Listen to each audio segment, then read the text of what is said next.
Imagine this. You're drowning, but you're wearing the one helmet you're absolutely not allowed to take off. Not underwater. In space. Most people think the most dangerous thing during a spacewalk is the vacuum, the cold, the radiation, or maybe getting hit by space debris. But in what's widely considered one of the closest calls in EVA history, the thing that nearly killed an astronaut was something you'd never expect to be the villain in space: water. On July 23, 2013, European Space Agency astronaut Luca Parmitano stepped outside the International Space Station for what should have been a routine, carefully choreographed spacewalk with NASA astronaut Chris Cassidy. Spacewalks, EVAs, are risky by definition, but they're also engineered to be predictable. Pre-planned timelines, redundant systems, constant communication, and procedures for almost everything. Almost. About 44 minutes into the EVA, Parmitano reported something odd. He felt water at the back of his head. At first, that might not sound terrifying. Astronauts inside these suits sweat. There's a drink bag. There's a cooling system circulating water. There are a few normal ways moisture can show up. But here's the catch. In microgravity, water doesn't drip down. It clings. It crawls across surfaces. It forms floating blobs that can slide wherever physics and airflow push them, including across your eyes, into your nose, and over your mouth. And that's exactly what started happening. As the minutes passed, the water didn't stop. It spread from the back of Parmitano's head toward the sides of his helmet. Then it reached his ears. In the audio recordings and later reports, it became clear how quickly a minor anomaly turned into a life-threatening emergency. Because once water reaches your ears, you lose more than comfort. You lose awareness. It can block hearing. It can distort communications. It can make it hard to understand instructions. And if it gets into the microphone area, it can affect what mission control hears back. Spacewalk safety depends on clear comms, so water in the helmet isn't just a leak. It's the early stages of isolation. Now picture the terrifying part. Parmitano couldn't just wipe it away. He's wearing thick pressurized gloves. He can't reach inside the helmet. He can't remove the helmet. And even if you had a towel in there isn't gravity to make water behave. It just sticks and spreads. At around the 1-hour mark, the situation escalated. The water moved across his faceplate. It began interfering with his vision. He described it pooling around his eyes and nose. He started losing the ability to see clearly. Then it became harder to breathe normally, because the water could cover his nostrils and mouth area like a moving, clinging film. This is where the story becomes deeply uncomfortable, because it forces a question. When does troubleshooting become abort immediately? And that's the controversy that still gets people talking. Because this wasn't the first sign. Earlier in the month, on July 9, 2013, Parmitano had completed his first spacewalk. During that EVA, he noticed a small amount of water in his helmet. It didn't seem catastrophic at the time, and it was initially treated as a manageable issue, possibly linked to the suit's drink bag system. The spacewalk continued and ended safely.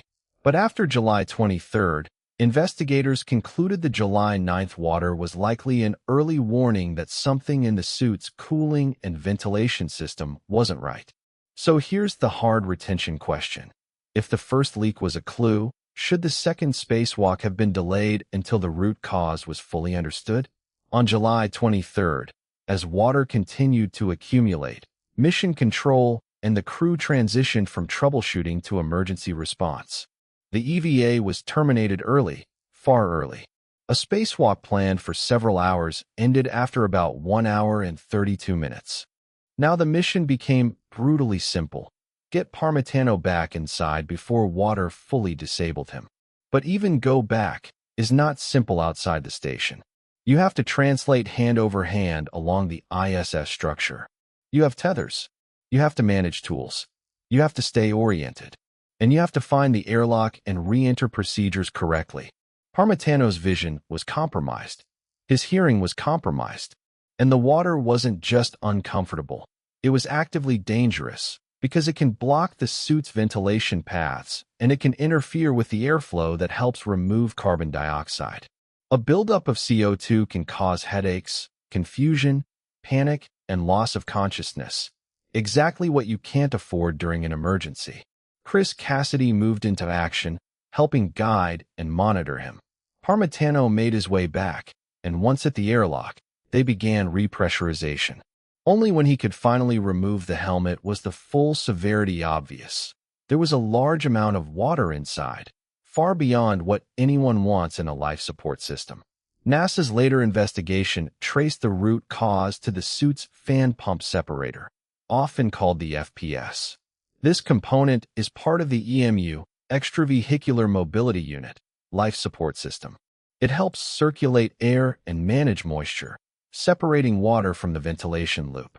Inside that system, contamination, tiny particles, likely contributed to a blockage and failure mode that allowed water to enter the ventilation air path and flow into the helmet.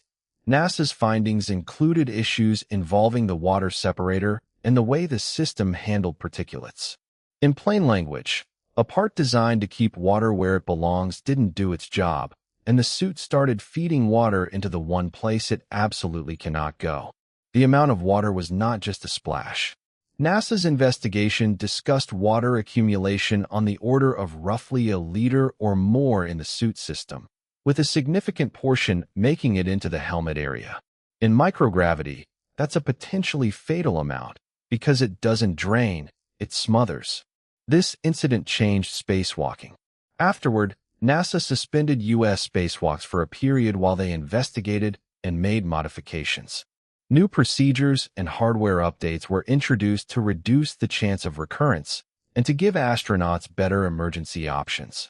Mitigations included improved cleaning and maintenance protocols to reduce contamination, hardware changes and inspections related to the fan pump separator, and added in-helmet water absorption capability, because when something goes wrong, you need time, and time comes from slowing the problem down. They also updated EVA rules so that even small, unexplained water intrusion becomes a much bigger deal much faster. Because the lesson was brutal, a little water isn't little in space. And here's the part that should reset how you think about danger in orbit. The ISS is about 400 kilometers above Earth, moving at roughly 7.7 kilometers per second. Rescue is not coming. There is no emergency room. There is no firefighter who can cut you out of a suit. The only people who can save you are the crew right there, and the only tools they have are procedure, training, and whatever still works in that moment. That's why this EVA stands out. It wasn't dramatic because of an explosion or a meteor strike. It was dramatic because it exposed a terrifying truth. A space suit isn't just clothing. It's a single-person spacecraft.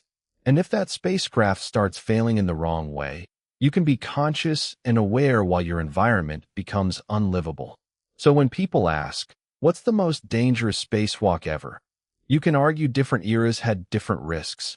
Early EVAs, improvised repairs, near misses with tethers. But the Parmitano incident is one of the clearest modern examples of how quickly a routine EVA can turn into a life-or-death emergency, with almost no warning and almost no margin. If you want more real space stories like this, where the danger is real, the details matter, and the science is stranger than fiction, make sure you follow for the next one. And be honest, if you were the flight director hearing water in the helmet, would you abort immediately, or would you try to troubleshoot first?